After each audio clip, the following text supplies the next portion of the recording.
Como todo sistema mecánico en un automóvil, se cumple un ciclo como la vida misma, que empieza con una idea, con un desarrollo, con la concreción de esa idea, con una etapa de pruebas, con una aprobación y la masificación de ese componente que después es aplicado a la mayoría de los automóviles que hoy tenemos en las calles. Nuestro país es uno de los más, lamentablemente tengo que decirlo, es uno de los más atrasados en el uso de las transmisiones automáticas. Esto nos ha invadido en los últimos 10 años. De ahí para atrás, prácticamente un automóvil con transmisión automática no se lo podíamos vender a nadie. Ahora no hay autos que no salgan con una versión con transmisión automática. Y hay una razón muy importante para eso, y es que hoy se exigen por las normas ADAS que los vehículos traigan transmisión automática, porque es una medida de seguridad, aunque no lo veamos de esa manera. Esto nos permite prestar más atención al tránsito, es decir, tener una mayor seguridad en el vehículo, ¿no? Es parte de los sistemas de seguridad activa en un vehículo. Bueno, vamos a ver por qué nosotros necesitamos una transmisión automática en un vehículo. Desde el mismo momento que el señor Nikolaus Otto diseñó un motor de combustión interna, se necesitó de una transmisión para poder llevarlo hacia un vehículo. El motor no se inventó para impulsar un vehículo, sino para hacer funcionar maquinaria pesada. Pero después a este otro muchachito, Carl Benz, se le ocurrió que ese motor podía ser utilizado en la movilidad. Ahora, el motor por sí mismo, sin una transmisión, no funciona. No sirve. Tenemos un problema básico, y es que el motor solo es eficiente en una curva muy pequeñita, en un rango muy pequeñito de revoluciones, dependiendo del motor, por supuesto. Pero no podemos decir que desde el punto de ralentí hasta el máximo de vueltas el motor se comporta de la misma manera. Solamente en una determinada cantidad de vueltas es eficiente. ¿Qué quiere decir eficiente? Bueno, que tiene el mayor torque con el menor consumo. Eso dura muy poquito en un motor. Entonces la transmisión se ocupa de aprovechar ese momento cambiando la relación de marchas permanentemente. Entonces, para lograr eso, cada vez los motores son más exigentes en cuanto a la eficiencia para evitar el consumo, la emisión de gases. Esto es una demanda internacional que nos lleva a tener hoy cajas de velocidades con 10 marchas, por ejemplo. Por eso los motores con baja cilindrada se pueden aprovechar mucho mejor dividiendo esa potencia, ese torque, en mayor cantidad de relaciones de marcha. Esto en el manejo manual sería imposible. Habría que estar todo el tiempo haciendo cambios, ¿sí? Bien. Vamos a ver. Una caja automática, como dice, es un sistema de transmisión vehicular que gestiona los cambios por sí mismo sin intervención del conductor, eliminando el pedal de embrague. Esto mejora el confort y la seguridad. Esta es la lógica, o por lo menos la definición de una transmisión automática. No es tan así en la práctica, porque el conductor interviene muchísimo con el pie derecho en cuanto a la aceleración y la exigencia de la próxima marcha. Es decir, nosotros pisamos el acelerador un poquito más violentamente que lo normal, le vamos a pedir una marcha superior o vamos a estirar el cambio, ¿sí? Entonces sí intervenimos, pero de una manera mucho más aliviada. En la actualidad tenemos 4 sistemas en el mundo de transmisiones automáticas. Varían entre sí de acuerdo a la industria automotriz, a la demanda.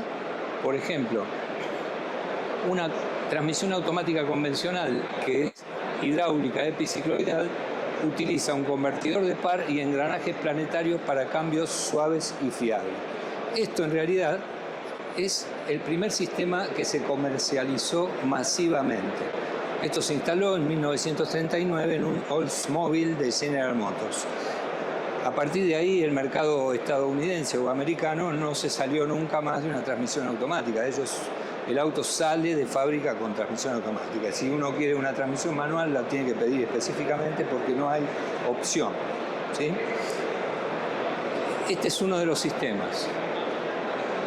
El sistema doble embrague se utilizó mucho más en Europa, combinando la comodidad de una transmisión automática con la rapidez de cambio de una transmisión manual. Esto unificó el mercado en Europa, porque los europeos siempre prefirieron el cambio manual. Entonces la forma de abrir el mercado fue combinar la lógica de una transmisión automática con una caja de cambios manual. Esto logra una rapidez de cambio impresionante y es muchísimo más deportiva que una transmisión epicicloidal, mucho más deportiva. De hecho se utiliza y se utilizó muchísimo, fue el origen de las levas en el volante, el sistema que se llamó Tiptronic, de los cambios manuales y demás. En Europa empezó a utilizarse en la Fórmula 1, en las 24 horas de Le Mans, en los rally. Fueron todas pruebas que fueron superadas por este sistema. Es un sistema espectacular. Es decir, esto es, a mi gusto personal, es una de las mejores transmisiones que hay hoy en el mercado, ¿no? El sistema CVT obedece a la demanda del mercado del bajo consumo y de la baja emisión de gases. Esto es por las normas Euro, por las exigencias mundiales respecto al consumo de carburantes.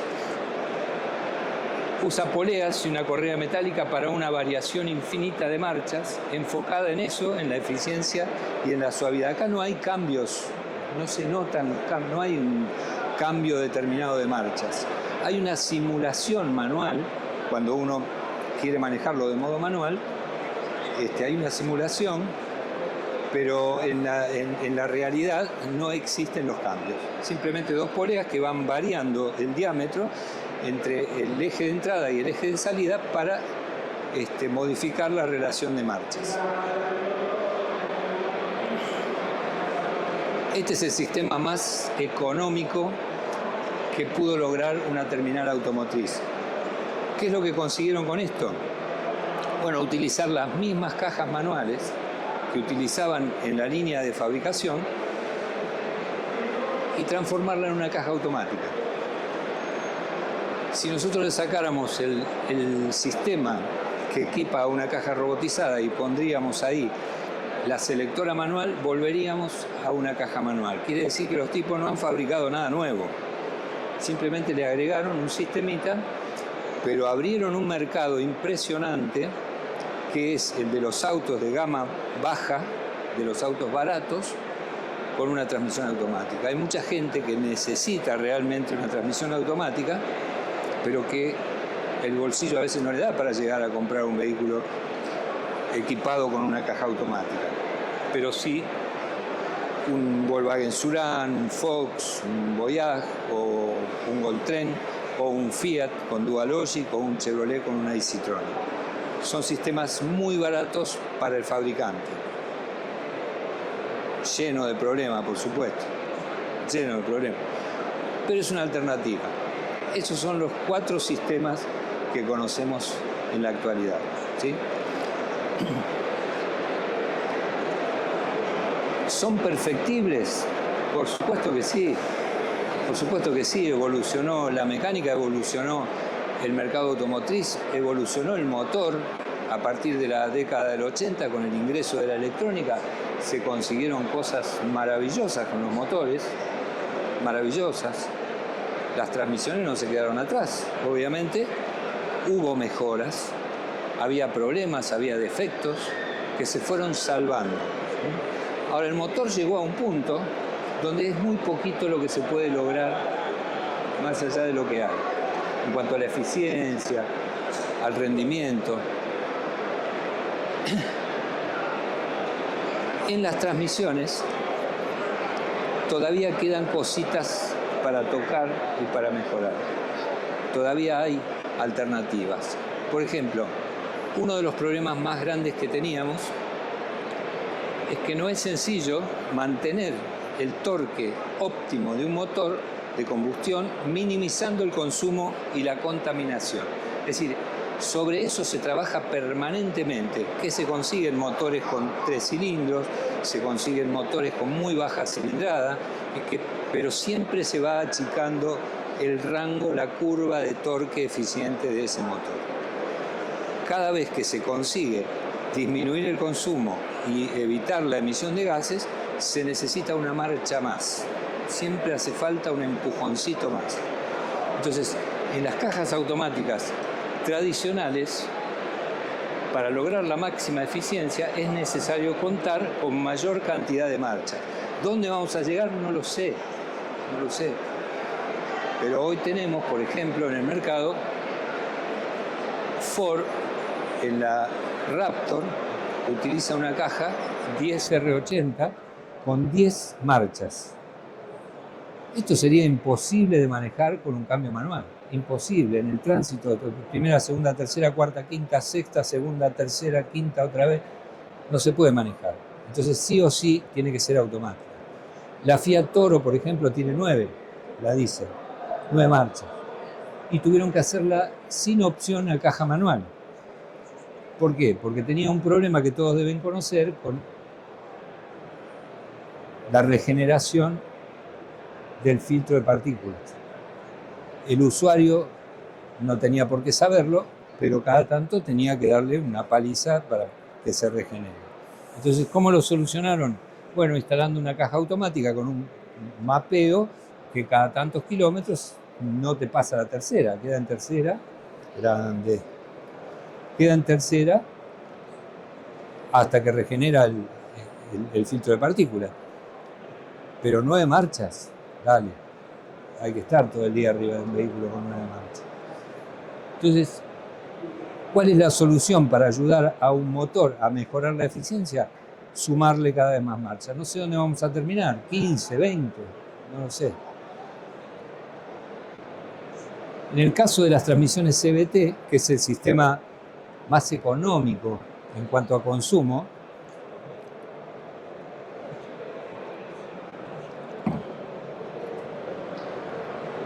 también había cosas para mejorar y las sigue habiendo.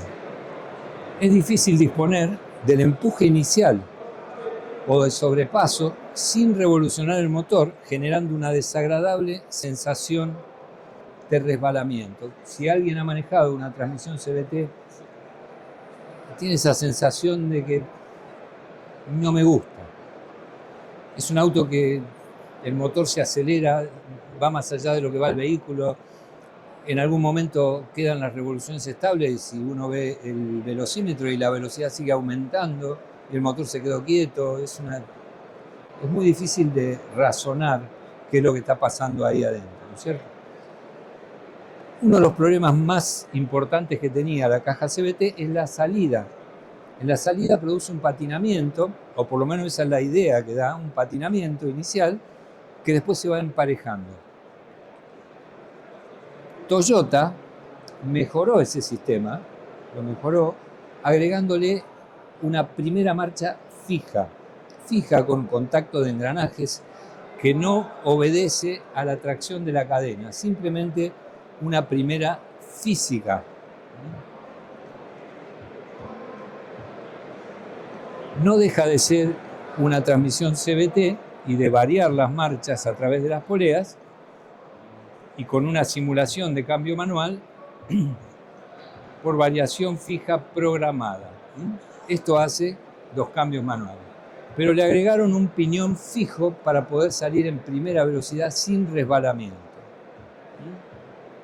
Y la siguiente gama de velocidades obedece al sistema CVT convencional. Pero en la primera salimos como si fuera un auto con caja manual. Es impresionante el cambio solo con esa modificación en la sensación de manejo, ¿no?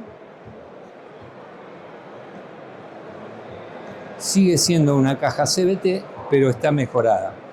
Además, con eso lograron poder reducir el ángulo de la cadena, evitando resbalamientos entre la cadena y los conos, porque son 2 metales rectificados espejos, o sea que es muy difícil de que no resbalen uno sobre otro, ¿no? Al cambiar el ángulo, lo achicaron, hay mayor superficie de contacto y menos resbalamiento. Ya no lo necesita porque la primera es la que más fuerza hace y no lo estamos usando con una cadena, sino con un engranaje. Entonces, en un sobrepaso, las revoluciones del sistema anterior se nos van y con este sistema ya no. Las mejoras en una transmisión automática son constantes. El problema es que nosotros llegamos a un punto donde, como todo ciclo de un sistema mecánico, llega a un amesetamiento, digamos, hasta acá podemos avanzar, pero si se nos queda atrás el motor, que es el hermanito mayor de la transmisión, bueno, no hay mucho más que hacer, ¿sí? Podemos mejorar cositas, lubricantes, relaciones de marcha y demás, pero lo que se viene ya no depende de un motor térmico o un motor de combustión interna. Entonces, los cambios son fundamentales. En el motor híbrido, la transmisión da un paso adelante, porque ya no se ocupa de hacer una variación. Estamos hablando de un full híbrido, ¿cierto? Ya no se ocupa de hacer un cambio de marchas, sino de conectar los tres elementos fundamentales en el funcionamiento de ese motor. Pero sí necesitamos entender el funcionamiento de una transmisión automática convencional porque hay un elemento de esos que se sigue aplicando en el motor híbrido.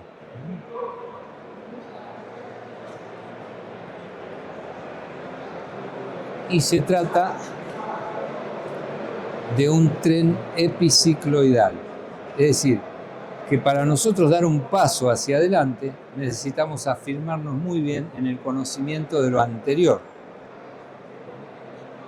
Si no, nunca entenderíamos cómo se logra cambiar de un sistema a otro si no contáramos con ese tren de engranajes planetarios, que es el que le da el cambio de marchas a una caja automática convencional. Es un engranaje solar, engranajes planetarios, un portasatélites y una corona. Esto hay que estudiarlo muy bien para poder entenderlo. La lógica de funcionamiento de esta genialidad, porque es una genialidad del sistema, hace que en una caja de velocidades convencional podamos tener hasta 6 marchas solo con un tren epicicloidal. Y en el sistema híbrido puede combinar el movimiento de los tres elementos fundamentales. No vamos a hablar de eso porque no es el tema y no soy yo el especialista tampoco. Solo me interesa que sepamos que vamos a depender de esto en los autos híbridos, ¿sí?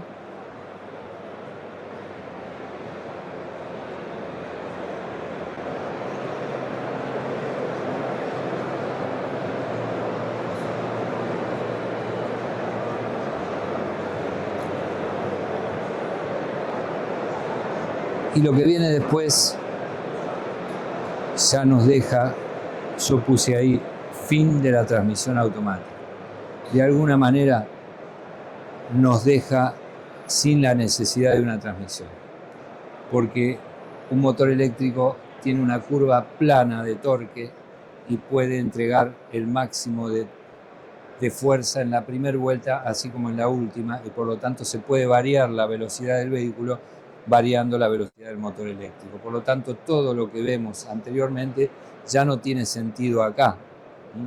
Entonces, para entender qué está pasando hoy con las transmisiones automáticas, tenemos que comprender esto. Son autos que tienen sus años de antigüedad, que empiezan a tener problemas, que acaban de salir de garantía de los concesionarios, que los concesionarios les han recomendado a los usuarios que no se les hace mantenimiento, que el aceite no se cambia, que es eterno, que es de por vida. Hemos tenido discusiones con los jefes de taller de los concesionarios y les hemos preguntado que nos expliquen qué aceite usan, que no se degrada con la temperatura, con la fricción, que los aditivos no se vencen, que los filtros no se tapan, Y la respuesta que tienen ellos es, no sé, pero nos bajan esa línea y es lo que tenemos que decir. Entonces el usuario, obviamente que al tener la recomendación del concesionario de que eso no se toca y ser gratis, va a elegir siempre esa opción. Es mucho más fácil hacerle caso al concesionario que a nosotros que nos dedicamos a esto. Entonces hay una tarea muy difícil y es convencer al usuario que un servicio de mantenimiento preventivo hace que esa transmisión dure muchísimo más tiempo. Y las reparaciones son caras.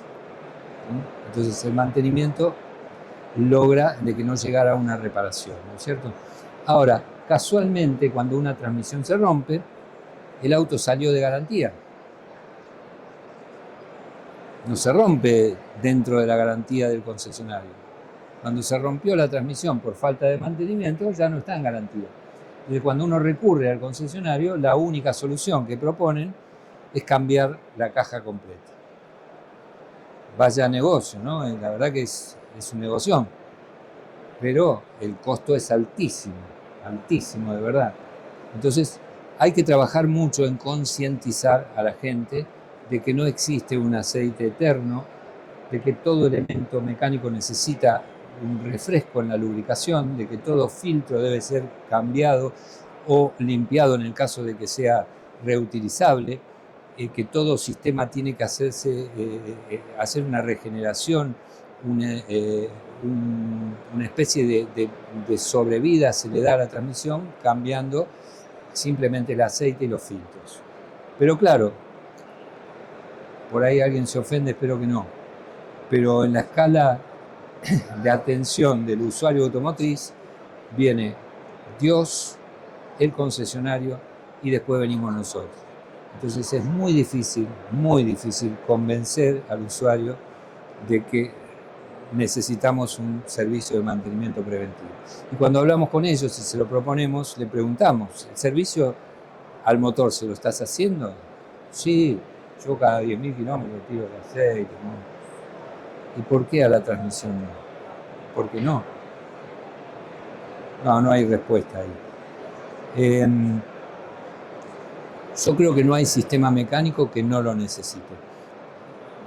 Si le vamos a dar un orden de efectividad a una transmisión automática, yo creo que el primer sistema, el más probado y que ha sido mejorado y que hoy cuenta con la mayor confianza entre los usuarios, es justamente el sistema automático convencional, que viene con un convertidor de par que nos da una suavidad al salir incomparable con los otros sistemas. Si es que queremos una transmisión suave, que tenga una duración relativamente más allá de la sobrevida del motor, ese es el sistema. Si queremos un sistema deportivo, el sistema de doble embrague no tiene contra respecto a eso, es un sistema muy rápido, la reacción es inmediata, es para autos deportivos. De hecho, eso lo diseñó el grupo VAG, lo usa Audi, Seat, Volkswagen y Skoda, y se utiliza en competición. Si queremos un sistema barato, una transmisión robotizada. Si queremos un sistema que no consuma demasiado combustible, el sistema variable continua, o sea, CVT. Esas son las transmisiones, las únicas que hay y las que según lo que estemos buscando es lo que tenemos que elegir, ¿no es cierto? Ahora se viene el mundo híbrido. Yo creo que para nuestro país, que ya de por sí está atrasado, vamos a tener trabajo con las transmisiones automáticas durante mucho tiempo. Y el hecho de que vengan sistemas nuevos no implica de que los sistemas anteriores desaparezcan. Yo no creo vivir para poder ver que no haya un auto con una transmisión automática. El motor de combustión interna va a seguir trabajando paralelamente con el sistema híbrido y quizá con el sistema eléctrico. A nosotros nos falta mucha infraestructura para poder realmente darle prioridad a un sistema eléctrico. Va a venir, obviamente, pero todavía tenemos mucho trabajo, mucho que aprender respecto a las transmisiones automáticas. Hay muchas en la calle, y hay muchas con problemas. Muchas con problemas. Y hay muy poca gente dedicada a darle solución a esos problemas. Así que si yo tengo que decirles algo respecto a eso, y capacitarse en este tema es importantísimo. Importantísimo y una fuente de ingreso para nuestros talleres que no podemos desperdiciar. Hay muchísima gente demandando un servicio, demandando una reparación. Entonces, la federación tiene cursos respecto a esto, pueden capacitarse de manera gratuita para socios y aportantes. Los cursos son gratuitos y la verdad que todo lo que sea capacitación suma y categoriza un taller mecánico. Así que es todo lo que tengo para decirles, más allá de agradecerles que me hayan escuchado y que el que pueda vaya adelante con este tema, ¿sí? Nos hace muchísima falta. Muchísimas gracias a todos, ¿eh?